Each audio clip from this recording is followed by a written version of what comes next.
The AP Top 25 was released just a few moments ago, yesterday, October the 27th. It's a Sunday. It's out. I know there were some teams that were off yesterday. There were some different changes here and there. We'll talk about that in just a second. Before I dive into the AP Top 25, welcome to the show. I'm Brian. I'm glad you're here. And yes, my brain malfunctioned just a second ago, but you got to see it live. If you like to see someone have a mini stroke while doing a live stream, I hope you will subscribe. Remember, it is free. I do appreciate it. Hit the thumbs up and hit that notification bell. Sometimes it works, sometimes it doesn't. Okay, let's get into the top 25. I am going to give you the top 25 first, and then I'm going to give you my commentary on it. But the number one team in the country after their 38-9 win over Illinois, Oregon. Oregon is number one. Followed by Georgia at number 2, Penn State, Ohio State at number 5 after their underwhelming win against a very bad Florida State team. Miami is at number 5. Texas, number 6. Tennessee, 7. Notre Dame, 8. BYU, 9. Texas A&M, 10. Clemson drops 2 spots to number 11. They were off yesterday. Iowa State, who was off as well, they drop 1 spot to number 11. They're both tied for number 11. At number 13, 8-0 Indiana, Alabama at 14, Boise State at 15, LSU at 16, Kansas State, Pittsburgh, Ole Miss, number 20 SMU. At number 21, 7-0 Army, Washington State, number 23 Colorado entering the top 25. Illinois drops 4 spots to number 24, and Missouri rounds out the top 25. Now, there are some surprises there. There's no surprises when it comes to Oregon. Oregon went out, dominated against a more improved Illinois team. Illinois is not your normal wet the bed sort of team. They've been doing a lot better. Oregon was just hitting on everything yesterday. I watched a lot of the game. They just look superior. They look like the number 1 team in the country. So, I mean, what can you say? They went out, and if they are the better team, they should stop this whole mantra of it's hard to win. You have all the talent, and you're playing a team that's not as good as you. You should win. Or give back all the money that you're paid to win if you're just going to use an excuse. Oregon didn't do that. They dominated them from the word go to the last second on the clock. Next up, Georgia. Georgia was off yesterday. No surprise there. Penn State hung on at first. Wisconsin was giving them a game, and then they won 28-13. Ohio State was an eyebrow raiser yesterday. They're playing a Nebraska team that lost 56-7 last week to Kirk Cignetti, his ego, and the Indiana Hoosiers. And, I mean, they lost 56-7. They turned around, almost beat Ohio State. It was a late turnover by the freshman, Dylan Raiola. Kid is very talented. I think he has a lot of upside. He's done very, very well. He threw an interception. Ohio State escapes Nebraska. Miami beat Florida State, the artist formerly known as Florida State. You know, when you see that logo, you think of Bobby Bowden. If you're me, you think of Bobby Bowden, Peter Warwick, Dunn, all the Warwicks. You know, I can remember Charlie Ward, all that. I mean, I go way back. That's not who they beat yesterday. They beat some team that trotted out there wearing Florida State jerseys. And unfortunately, that has been Florida State's 2024 season. Miami, on the other hand, 8-0. They still don't have a signature win where they went head-to-head with someone and you go, oh, wow, that was a big win, or that was a really good win. Texas dropped a spot. They went and played Diego Pavia at Vanderbilt. Now, I did a video on this, and I hope if you're new here, you haven't watched me before, I hope you go check it out. Did a video talking about how Vanderbilt's the most impressive team in the country. I didn't say the most talented. I said the most impressive. How do I base that? Or how do I come up with that? What's my benchmark? Well, considering Vanderbilt doesn't have the talent that all these teams have, all the history and brand awareness these other teams have, they don't have the money that a lot of these teams have.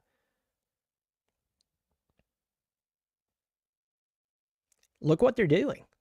They're making a lot of teams who spends a lot of money to be good at football and pay coaches outrageous money, making them look bad. Texas gets out by the skin of their teeth, 27-24 to Vanderbilt. They dropped to number 6. Tennessee was off yesterday. Going to number 8, Notre Dame beat ranked Navy. And Navy, I watched a lot of that game. Navy just fell apart. Navy was turning over the ball left and right. If it could have went wrong for Navy yesterday, it did go wrong. I'm surprised they even... I wouldn't be shocked if right before the game, this is how bad it went for them, if the equipment manager went to the coach and said, I have bad news. What's the bad news? Well, it's bad. Well, did you lose helmets? No, but it's kind of... It's bad. What? Yeah, we have no cups or jock straps. Sorry. We're going to have to play the game. It's about that bad. Notre Dame beat them 51-14. They moved up 4 spots. I think that's a little much. I do think that Navy's a good football team. I know they were ranked like number 23 or number 24. To move them 4 spots because of that doesn't really make sense to me. But to each their own, they're 8. The only other ranked team, by the way, that Notre Dame has to play, Army. Yeah. The rest of their season is Army. BYU was an underdog by 1 or 2 points going into this game at Central Florida. They won 37-24. They moved up 2 spots. Probably the most impressive, it was the most impressive game yesterday was Texas A&M playing LSU. Mike Elko is proving more and more that coaching matters. I say this all the time. Whoever is standing on the sidelines with a headset on, who is the head coach? No matter how they operate, whether it's a person who's very hands-on, they help call the plays according to, if they're more of a defensive or offensive-minded coach, or if they're the CEO type who goes out and hires brilliant minds. They understand, hey, it's not about me. All I have to do is make the proper hires and we will win. Be an inspirational coach. We will win. No matter who that is, I believe that coaching matters. Mike Elko is proving he's a very good coach. First year Texas A&M, 7-1. I picked Louisville, LSU to win this game. I am so sorry. My mind's breaking wind on me. I picked LSU to win this game because they had more tenure. But I also said that Brian Kelly did a lot of good things at Notre Dame, but let me tell you this. Brian Kelly also dropped some big games while he was at Notre Dame. You know it? And Brian Kelly knows it. That's the reason he gets so angry about this stuff is because he wants to get past that. He doesn't want to be known for that. Before I move any farther, I have a bunch of you in here. If you're new to the channel, I hope you will subscribe. If you've been watching for a while and you haven't subscribed, I hope you will. It's free. The channel's growing. I do appreciate it. Drop in here and say hello to me. Got a bunch of people in here saying hello as we speak. So, as we speak, am I multiple personalities? No, I'm not. Yeah. All right. So, A&M at number 10. Clemson was off yesterday. They dropped to number 2. They dropped 2 spots to number 11, tied with number 11 with Iowa State, who did not play yesterday. That's when I talk to you Clemson fans, my fellow Clemson fans, and I tell you that Clemson has to have a good brand awareness. And you're like, but we won the national championship 6 years ago. And we have Dabo, and we got a good family-oriented thing going on at Clemson. And I tell you that our brand is not as strong as it once was. Clemson didn't lose yesterday. And look what happened. They dropped 2 spots. Iowa State, number 11. As I said, they didn't play. Number 13, Indiana. Kirk Cignetti is doing something really special up there. I mean, they're 8-0. They're 8-0 at Indiana. And you could say, well, they really haven't played anyone just great. You are correct. But hold your horses there. Indiana, normal Indiana, up to this point, playing even the schedule they have right now, would have lost at least 3 or 4 ball games. So, this is something. They beat Washington yesterday, 31-17. Alabama had a pretty big win yesterday. Played Missouri. Missouri is one of those teams I just have a hard time buying. I had a hard time buying them this year coming back. And last year they did what they did, but that was last year. Just ask Michigan about last year. Ask Florida State about last year. There's a lot of last year teams. Well, last year, 2 years ago, TCU made it to the national championship. That's not happening. Last year, Missouri was doing well. They lost 34-0 to Alabama. Boise State won the other night. They beat UNLV 29-24. It was a very, very close game. LSU dropped the game to A&M, dropped eight places. That's their second loss.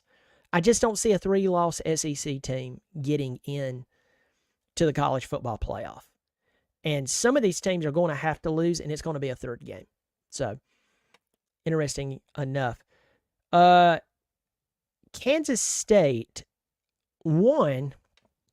They beat Kansas barely by 2 points. They are 7-1. They dropped to number 17. We have Pittsburgh 7-0. They're number 18 in the country. They beat Syracuse 41-13. If you pay attention to anyone in the ACC, and unless you pull for an ACC school, I don't blame you if you don't, because the ACC is weak. We all know it. I know it. Anyone who is sober and not stubborn will tell you that as well. You will notice that when the ACC championship game is brought up, you hear about Clemson and Miami, then you'll hear about SMU, but you don't hear about Pittsburgh, and you're like, why? Let me tell you why. Pittsburgh, A, has played no one, like at all. And then that game against Syracuse, it was impressive, but just follow me here.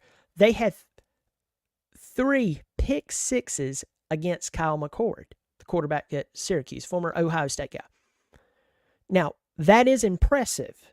If you take those 21 points away, they beat Syracuse 20-13. Now, I know for some people it's going to go if. Well, let me give you reality here. If you have to win a game because there was 3 pick sixes and you are hanging your hat on that might happen again, not to say that they are, probably not going to have a game with 3 pick sixes. In fact, I don't think I've ever heard of a game with 3 pick sixes until the other night. So while that's an impressive score, just realize Syracuse was really bad the other night. And so Pittsburgh versus Miami, or Pittsburgh versus Clemson, or Pittsburgh versus SMU may not go down like that. Now, I'm not completely sold on SMU, but anyway. Ole Miss, they hung on to beat Oklahoma. They won 26-14. Not a pretty game. They're 6-2. They dropped to 19. SMU at number 20. They beat Duke. I think they had to go into overtime. That's not impressive at all.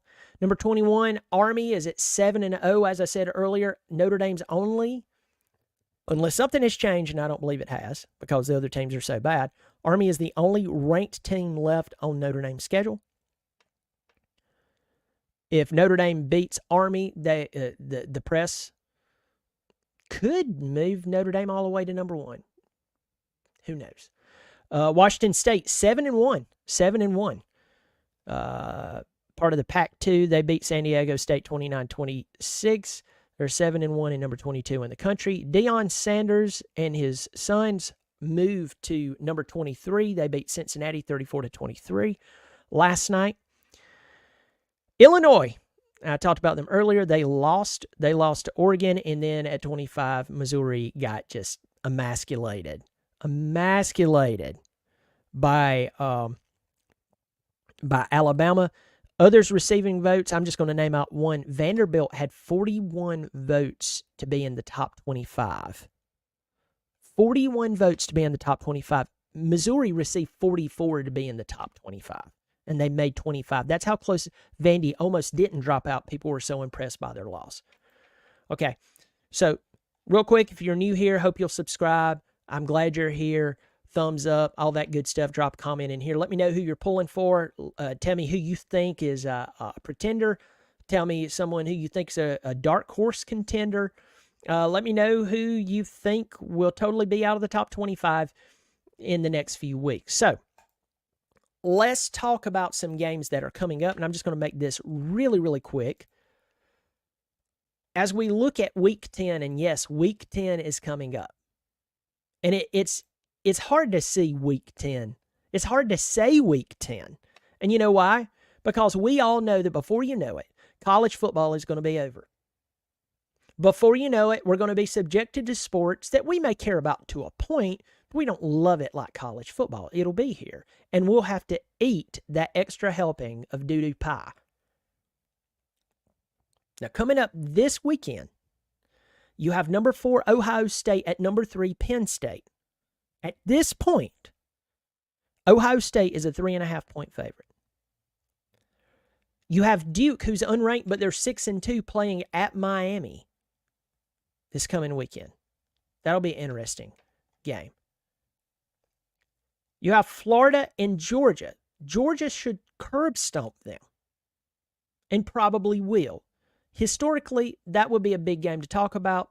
It's a big game just to talk about because it's Florida, Georgia, but we know what's most likely going to happen there. Oregon goes to the Big House, an unranked Michigan team, which has some people shaking their heads. Now, this is a game that I want a lot of people to pay attention to. 7:30 this coming Saturday night. Texas A&M, after this big win against LSU, they're on a 7-game winning streak. They're number 10 in the country. These guys are going to Columbia, South Carolina to play the 4-3, 2-3 in the SEC South Carolina Gamecocks. And you go, Brian, you mean to tell me that you as a Clemson fan see South Carolina as a potential threat to Texas A&M? And I say yes and no. It's according to which South Carolina shows up. Is it the South Carolina team that played the very first game against Old Dominion? And if Old Dominion's quarterback hadn't turned over the ball 4 times, they would have lost. Had he not even turned it over the 4th time, they would have probably lost. What about the South Carolina team that lost 27-3 to Ole Miss? That team shows up, they lose. But what happened if it's the South Carolina team that almost beat LSU? If it's the South Carolina team that almost beat Alabama in Tuscaloosa? I'm just going to tell you straight up. I'm going to tell you straight up. If I am Texas A&M and I'm coming off of this big win, I am not overlooking the chickens of Columbia.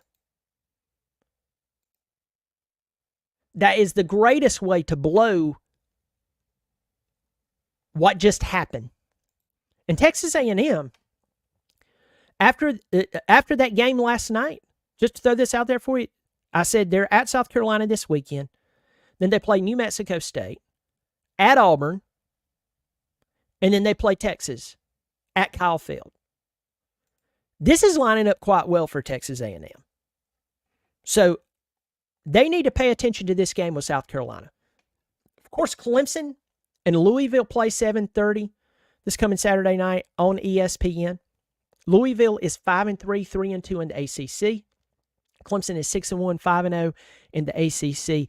Louisville has the ability to move the football. Louisville's 3 losses, each game they lost by 7 points. They lost to Notre Dame by 7, lost to SMU by 7, they lost to Miami by 7. Clemson better pay attention. Clemson better not come out there with holes in the secondary. And if anyone says, why are you shelling out such demands? I'm not a D1 football player that has everything given and handed to him to play a game. That's why I'm saying that. Clemson better pay attention to Louisville. Better pay attention to them or else they will lose. Pittsburgh and SMU gets together, 8 o'clock, ACC Network. Now, these are the two teams who are left on the outside of the ACC championship talk where you're like Miami and Clemson. These two teams get to play one another, and they get one of them gets one more step closer to being in the conversation. Whoever wins this game definitely does. So that rounds out the AP top 25. Folks, what's your thoughts? What do you see? What teams are overrated? What teams are pretenders? It's a really good question. Hey, I hope you'll subscribe, drop a like, tell me hello in the comment section, let you know. I have some guests coming on this week. Hopefully John Kurtz will be on tomorrow. We may have to change that, but Monday, October the 28th, John Kurtz is supposed to come on 12 o'clock. His schedule changes, but hopefully he'll be on. I had the Rock Boys on. Well, I had one of the Rock Boys on this past week, which was awesome. I had TJ from College Football Addiction on. I had Eric Boggs from...